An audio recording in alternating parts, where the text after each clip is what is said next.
Good morning, everybody. For those of you who don't know me, my name's Jan Ewing, and I'm on the leadership team at LCF, having been here since the 90s.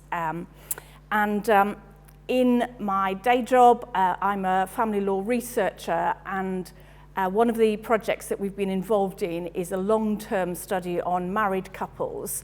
And we interviewed them 4 times over the first 10 years of their marriages, looking at really what drives those relationships as they develop. What is it that means that some of them are thriving, some of them only just surviving, and some of them not even, sadly, surviving after that 10 years. So Mike's asked me to speak about my research, obviously from a biblical perspective. And because my research is on married couples, I'll speak predominantly about married couples. But actually, the 3 things that I want to bring to you today apply equally to any sort of relationship. So with your parents, with your children, with your family, with your friends, I'm hoping that it might be helpful to you. And we only have time to scratch the surface today on this subject. So we will be having an academy series called Building Stronger Marriages, a 3-part series, so look out for that in the coming months. So then what are these 3 things? Well, firstly, I'd say to you, if you want to keep your relationships strong, then you need to guard your thoughts. Secondly, you need to guard your tongue. And thirdly, you need to guard your time. And why these 3 things? Well, partly because the way that we think about our relationship can directly impact on the way that we respond to our spouse and our behavior within our relationship. And secondly, we need to guard our tongue, because what we say, and sometimes what we don't say, can have the power to build up or to tear down our relationship. And thirdly, we need to guard our time, because if we don't nurture our relationships, then they will suffer. So why is it then important that we guard our thoughts? Well, Proverbs 23 verse 7 says, "As a man thinks in his heart, so is he." And what we think about our relationships, how we approach them, profoundly will impact on both our behavior within the relationship and also on our expectations within that relationship. Of all the people that I spoke to in my study, this man, really, I felt just kind of summed it up really well. So he talks about the fact, he said, look, if you make a promise, you honor it. And life's hard, and you need to work at it. He says, it's a commitment I've made, and I'll stick with it. The way I see it, I've told my wife I love her for the rest of my life, and I'll stay with her forever. And I'm a man of my word, so I will. And of course, if you go into your relationship with that kind of mindset, that you know it may be hard work, but you're going to stick at it, then you'll probably go the distance. How we play our relationships over in our mind impacts how they play out. And researchers have found that often the seeds of emotional disengagement with our relationships are sown in our thought patterns. See, what happens when we internalize our thoughts is that it's like we're getting a sort of internal magnifying glass, and we're hovering it over our problem. And of course, all that happens then is that we magnify it, we amplify the problem. So instead of internalizing how we're feeling, we need to talk to our spouse about it, because internalizing is not healthy and it's not helpful. And if you find that you're doing that and you're sort of hovering your magnifying glass over your problem in your mind, then you need to really try and stop that in its tracks. In our research, we've worked with a life coach called Sam Owen, and I think that she really sums up well this negative spiral that we can sometimes get into in our thought life in a book she wrote called Happy Relationships. and she calls this the thought feedback cycle. So she says that if we think that our spouse, doesn't really understand us, then that causes us to feel sad and anxious. And when we feel sad and anxious, the behaviour that results in is that we'll perhaps talk less to our spouse and we'll internalise our concerns. And when we do that, then the outcome is that our problems begin to fester. And then as they fester, we feel distant from our spouse.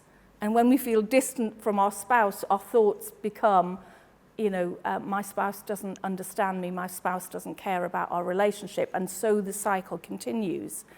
And of course, the opposite of that is true as well, because if our internal monologue is that our spouse does care about us and our relationship, then we will feel nurtured and cherished, won't we? And when we feel cherished, then we'll behave positively towards our spouse. And when we behave positively towards our spouse, hopefully they will respond positively. That will be the outcome.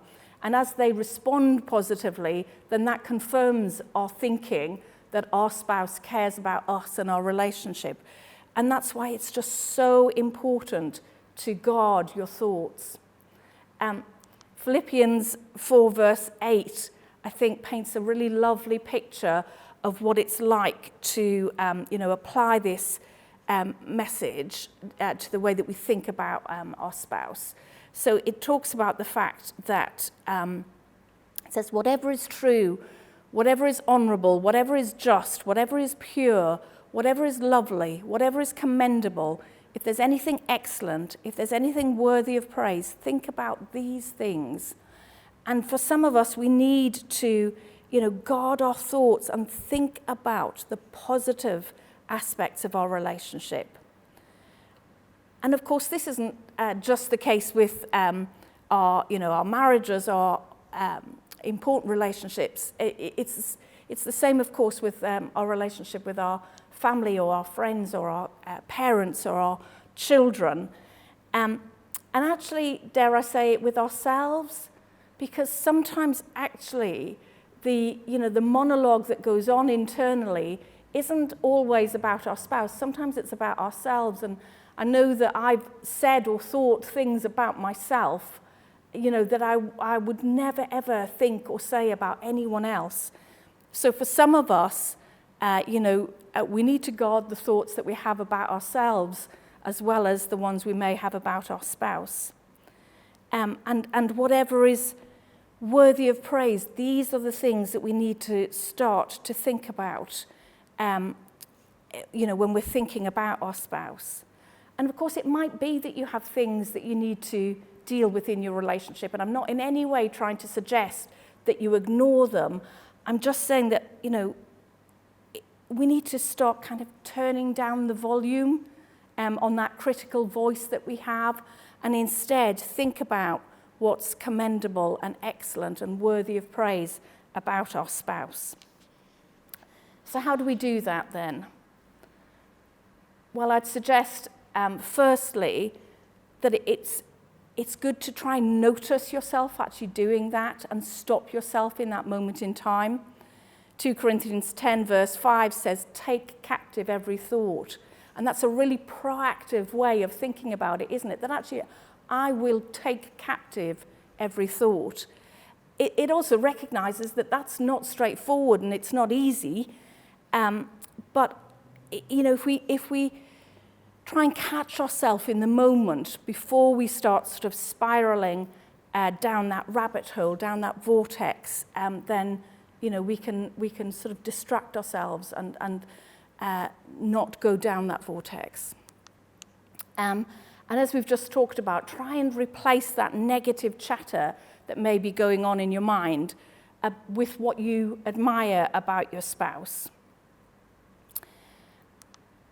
And be compassionate, because, at the end of the day, your spouse is just a flawed person who is hopefully trying their best to love another flawed person. And so try and be compassionate in your response to your spouse. And lastly, if you are finding yourself susceptible into getting into these negative thought patterns, then talk to your spouse about how you're feeling. You might need to tone down and reframe how you explain it to them, but talk to them instead of to yourself. Vocalize how you're feeling rather than internalizing it perpetually. And so the second thing after guarding your thoughts is that you need to guard your tongue. The Bible talks lots, doesn't it, about how devastating the wrong word at the wrong time can be. And words said in the heat of the moment can stay with us for years and years to come. And that's why the writer to the Psalm said in Psalm 141, verse 3, "Set a guard, O Lord, over my mouth. Keep watch over the doors of my lips." We've got to be guarding our tongue. Wise people in general, but particularly in relationships, are careful with their choice of words. So it isn't about biting your tongue, although sometimes that may be necessary. It's about how we communicate with our spouse. And the Bible's just full of wisdom on this. In James 1, verse 19, it says, "My dear brothers and sisters, take note of this, everyone. Everyone should be quick to listen, slow to speak, and slow to become angry." And what heartache could be avoided if we really took those words to heart. And I'll concentrate on those first two, because actually when we are quick to listen and slow to speak, then often we don't escalate to the anger stage. And I've got 3 brief suggestions to make, and I'll draw on some of the interview research that we did, because I think this illustrates the point well. So one of the husbands that I interviewed, I think he just put it so well. He talked about the fact that we need to keep short accounts with each other. In other words, don't get into debt with each other. Sort things out quickly. Because when we do that, when we start to nip things in the bud and maybe really try and listen to why the other person is feeling the way that they are, then issues don't become deep-seated. So it's really important to nip things in the bud and keep short accounts with each other. I was really struck in one piece of research we've done. We've spoken to relationship experts and relationship counselors, and we've asked them about, what is it that makes a relationship healthy or unhealthy? And one of the people we spoke to talked about the fact that an unhealthy relationship is one where you keep returning to the same issue again and again and again, and it never gets resolved. And it's unhealthy to do that. So keep short accounts, sort things out, sort them out, before they get deep-seated, and then move on from them. And the second piece of advice that I'd have for you is to tackle your problems as a team. Again, this lady I spoke to, she said, we say to ourselves, right, okay, so we know there's an issue, how are we going to solve it? I think we're both very good at listening to the other person and saying, well, you feel like that, and I feel like this, so how do we get past that and solve it? And that's just such a team-centered approach, isn't it, to the issue? It's just, there's a problem going on here, and let's listen to how we're each feeling about it, and then let's, as a team, think of how we're going to solve it. And when you take that team approach to your problem, then it's almost like the problem's, separate to you as a couple. For this couple, unsurprisingly, nothing seemed to fester with them. So the third thing I'd like to say on this guarding our tongue is that if your spouse says that there's a problem, then there is a problem. Regardless of how you feel, there is a problem. So this lady we spoke to in a different project, and this was after she'd separated, and she said, I'd say to my husband, I'm not really happy, I'm not feeling happy about our marriage. And I remember my husband saying, there's nothing wrong with our marriage. Well, do you know what? If your spouse says there's something wrong with your marriage, then there is something wrong with your marriage, and you must act on it. And I think that some of the negative spirals in our thought life that we talked about earlier, often they emerge because one of you will be trying to tell the other person that there's a problem, but the other person isn't responding to that. And then that's when you start to internalize and have this internal monologue.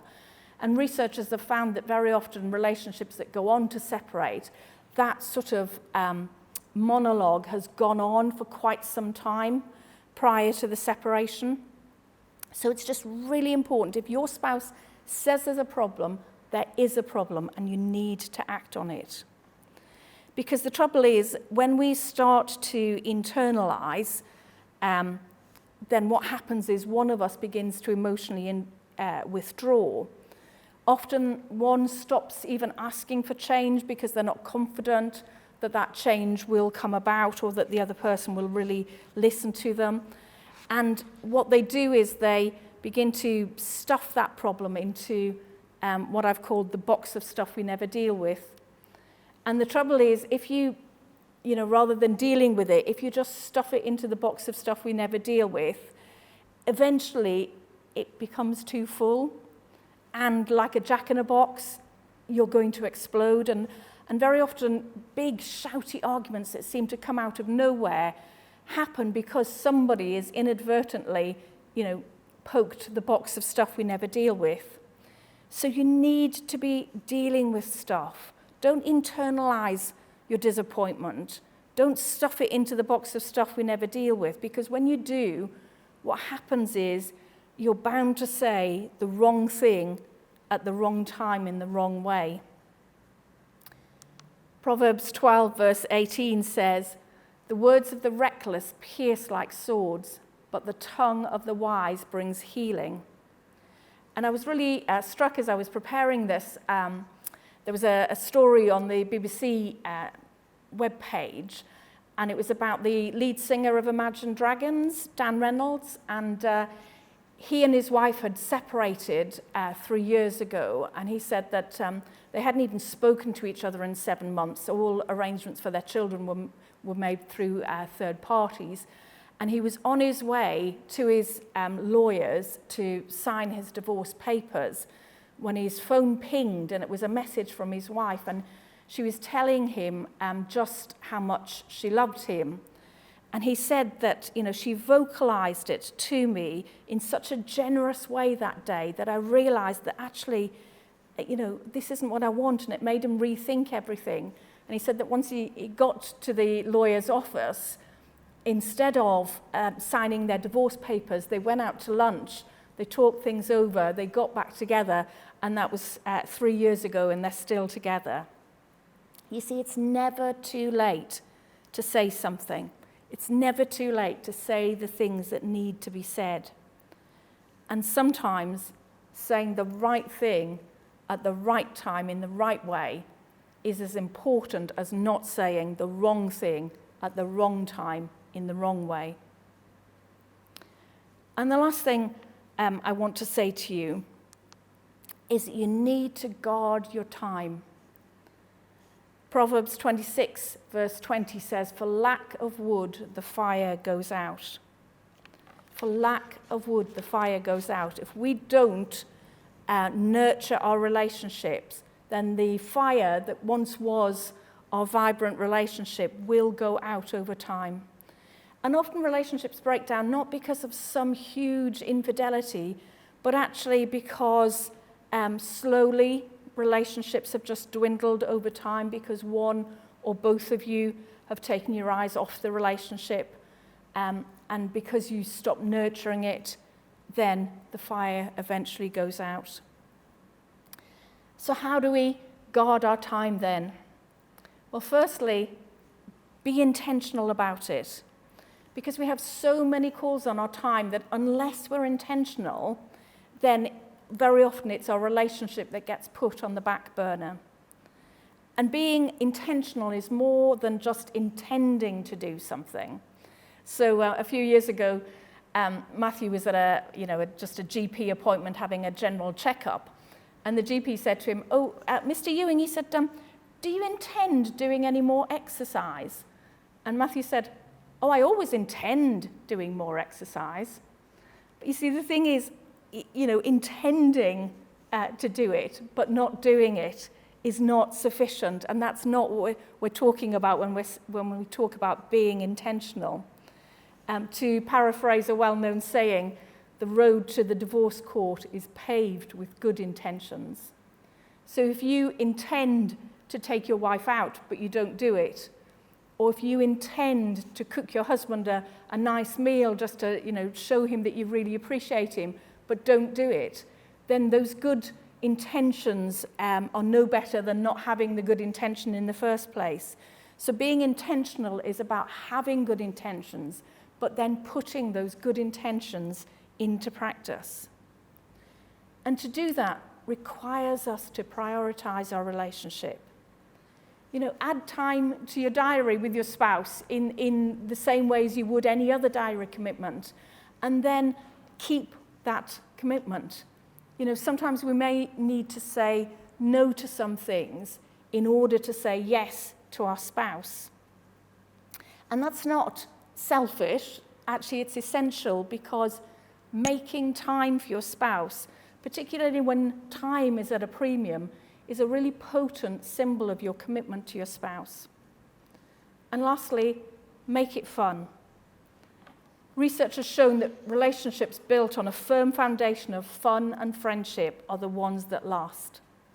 Time for fun cements your relationship. It gives you a memory bank of happy times to fall back on, when life is tough.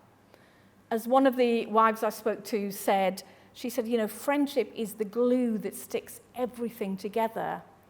And the renowned relationship expert and researcher John Gottman, he talks about the fact that when relationships are in difficulty, therapeutic interventions that work on rekindling friendship are, the intervention of choice, because rekindling friendship is the best road to recovery.